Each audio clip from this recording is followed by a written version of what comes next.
بسم الله الرحمن الرحیم. عبدالحبیب یوسفزی یم. سات په چوپړ کې که چېرته مو زموږ چینل نوی سبسکرایب کړئ مهرباني وکړئ سبسکرایب یې کړئ د بیل آیکون کلیک کړئ ترڅو تاسو د نوي ویډیوګانو څخه باخبر اوسئ. اوس راځو ډي اوریج باندې کار کوو. مثال د ډي اوریج دپاره موږ باید کریټیریا ولرو. ډیټابیس دپاره کریټیریا یو ډیټابیس لرو په هغې کې مثال ډي د ډیټابیس اوریج وباسو. مثال دغه کریټیریا کاپي کوو د دې ځینې دلته راځو د ټایټل یم دلته یې پیسټ کوو کاپي دلته انټر وهم چې دلته پیسټ شي. مثال دا کریټیریا مې دلته راوسته دغه شکل سره لږ یې لویوم چې مثال دا فیل برابر شي. اوس راځم ورته وایم چې ډي اوریج دلته وباسم. ورته وایم د ډیټابیس د ټول ډیټابیس اوریج راته وباسه په دغه کریټیریا په حساب باندې کوم کریټیریا چې دلته ما ورکړی ورته د دې کریټیریا په حساب باندې ماته اوریج راوباسه. ورته وایم چې مساوي ډي اوریج. مثال دا ډي اوریج نیسم. ګوره اول تاسو څه وایي چې ډیټابیس کوم ډیټابیس مثال دغه ډیټابیس ته زموږ دغه فیلډونه دي دا فیلډونه شو.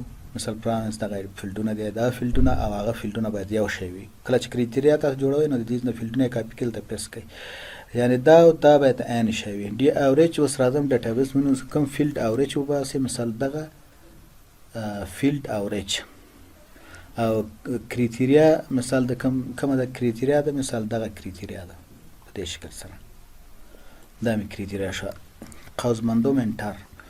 مثال دا ټولو اوریج څومره اوریج شو دا همدغه کار موږ مثال د فنکشن په واسطه هم کولی شو. دلته راځو ورته لیکو چې ډي اوریج ډي اوریج بیا ورته چې ګو دا ډي اوریج به راشي. اوس ورته چې ډیټابیس اول ډیټابیس ورته سلیکټ کوو چې دا زموږ ډیټابیس فیلډ کوم فیلډ د دې فیلډ او کریټیریا چې شی مثال دا کریټیریا ده په دې شکل سره اوکې عین شی دغه راویستو. نو سره ورته لیکم چې هرات پراوینس هرات لیکم هرات انټر. ګوره د هرات مثال اوریج یې ماته راوړی. که ورته وایم چې ننګرهار د ننګرهار اوریج به راته راولي. او که دلته ورته وایم چې ټري په حساب باندې مثال دا لرې کړم دا کریټیریا به لرې کړم تیس نه ورته وایم چې کریټیریا ده ورته وایم چې اپل. یو شی دا چې مثال په اکسل چې دا کیس سنسیټیو نه دی. مثال هلته په غټو حروف وي دلته په وړو حروف وي. که مثال غټ او وړو حروف وي کیس سنسیټیو نه دی چې مثال په وړو هلته په وړو وي دلته باید په وړو وي هلته په غټو وي دلته باید په غټو وي په دې ځای کې.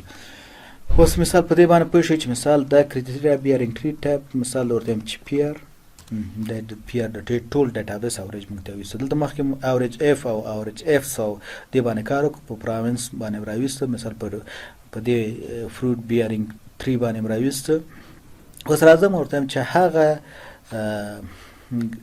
ونو یا هغه حاصلات چې د مثال 1000 کیلو نه زیات وي د هغې اوریج مثال دا چې 1000 کیلو نه زیات د هغې اوریج ورته وایم چې 1000 کیلو نه کم وي مثال علامه بدلوم کوچنی کومه انټر کومه مثال 1000 کیلو نه کم اوریج دا ده.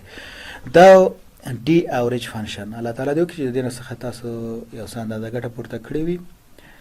که چېرې مې دا ویډیو خوښه وي نو لایک یې کړئ. زموږ چینل هم نوی سبسکرایب کړئ سبسکرایب یې کړئ د بیل آیکون کلیک کړئ ترڅو تاسو د نوي ویډیوګانو څخه باخبره اوسئ او دا ویډیوګان د نورو ملګرو سره هم شریک یې کړئ چې هغوی ترې هم ګټه پورته کړي.